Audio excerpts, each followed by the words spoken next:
Salut à tous, bienvenue sur Geek World. Bienvenue dans cette deuxième partie de vidéo consacrée à l'ouverture de la wave complète des figurines de Sangoku en version samouraï, dont voici d'ailleurs la deuxième. Par contre, si t'as pas vu la première partie de la vidéo, je peux que t'inviter à aller visionner la première partie. Dedans, on découvre ensemble la première figurine de cette wave, à savoir la version de Goku samouraï avec le smile, avec un grand sourire, et qui est vraiment sympathique. Donc les liens sont dans la description, tu peux y aller, franchement, la vidéo est plutôt cool. Sans plus tarder, on va regarder rapidement la boîte, ça reste fondamentalement la même chose que l'autre figurine au niveau du design. Donc devant on retrouve la figurine de Goku Samouraï, on a toujours une tête alternative fournie dans ce paquet, c'est toujours estampillé Dragon Ball et distribué par Banpresto. De l'autre côté, un autre aperçu de la figurine de Goku Samouraï, le casque qui est différent cette fois. Ici les deux figurines de cette wave, d'ailleurs vous pouvez retrouver le modèle B, celle-ci en ouverture dans la première partie. Encore un aperçu du casque de Goku. Et le stickers de la Toei Animation avec Goku au-dessus. Voilà pour ce rapide tour de boîte et puis on ouvre sans plus tarder la figurine. Donc comme dans la première partie de vidéo, le système reste exactement le même au niveau d'emballage. Par contre franchement le petit Shenron comme ça, j'adore. Franchement on a beau dire mais ça fait toujours plaisir de voir une figurine de Goku sur l'époque Dragon Ball avec un air aussi stylé et aussi badass.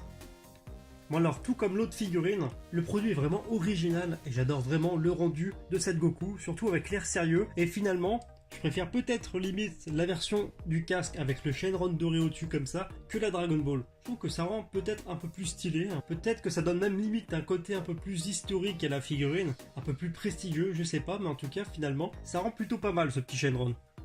Comme on a la chance d'avoir la wave complète entre les mains, autant se faire plaisir et on va comparer directement les deux figurines ensemble, et puis voir leurs petites différences.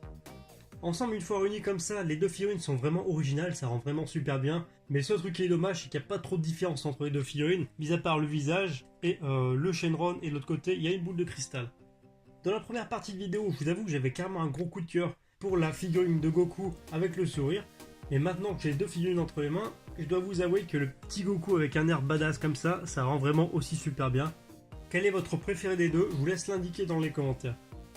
Sinon au niveau du sculpt, tout a déjà été dit en première partie vidéo, c'est-à-dire que le sculpt est vraiment original, classe, c'est vraiment super bien fourni en termes de détails, donc que ça soit au niveau du casque, au niveau de l'armure en plusieurs parties, au niveau du visage, vraiment un gros travail dessus en termes de vraiment sculpt et de réalisation de la figurine, donc vraiment chapeau de Banpresto.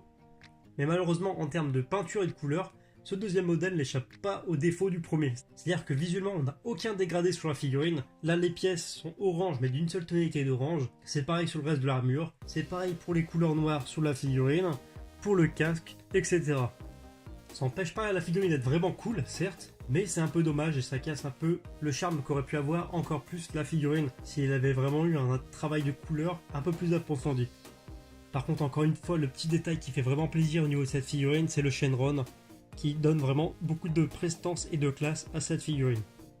Et en plus j'ai eu plutôt de la chance parce que sur les deux modèles que j'ai ouverts, aucun des deux n'a les antennes du casque tendues, donc c'est plutôt pas mal. Ce modèle aussi bénéficie d'une tête alternative qui vous permet d'interchanger la tête casque et la tête normale avec les cheveux à l'air libre de Goku. Encore une fois, au niveau de l'exposition, il faudra bien faire votre choix, sachant que si vous voulez vraiment toutes les déclinaisons et toutes les variantes de cette figurine, il vous faudra 4 figurines, au final jongler entre les 4 versions différentes, avec ou sans casque. Personnellement, j'aime bien aussi cette proposition, je trouve ça plutôt sympathique. Par contre, je trouve que le visage de Goku sans le casque se prête un peu mieux avec un sourire, comme sur l'autre version. Sinon, rien de choquant et d'alarmant, mis à part peut-être que comme les cheveux s'emboîtent ici, juste devant, au niveau de la tête, on a une petite trace de jointure ici, ce qui pourrait en gêner certains au niveau de l'exposition de cette figurine. Voilà, c'est tout pour cette deuxième partie de vidéo, j'espère vraiment qu'elle vous a plu, merci de l'avoir regardé. Si c'est pas encore le cas, n'hésitez pas à vous abonner à la chaîne, c'est gratuit, ça prend quelques secondes et ça fait vraiment plaisir. N'hésitez pas non plus à lâcher un pouce bleu donc pour liker la vidéo et essayer de la faire découvrir à un maximum de personnes. Vous pouvez aussi me rejoindre sur les réseaux sociaux, donc notamment Facebook et Twitter. Tous les liens sont à l'écran et dans la description, n'hésitez pas, c'est rapide et pareil, ça fait toujours plaisir. Et sur ce, je vous dis à bientôt pour une prochaine vidéo.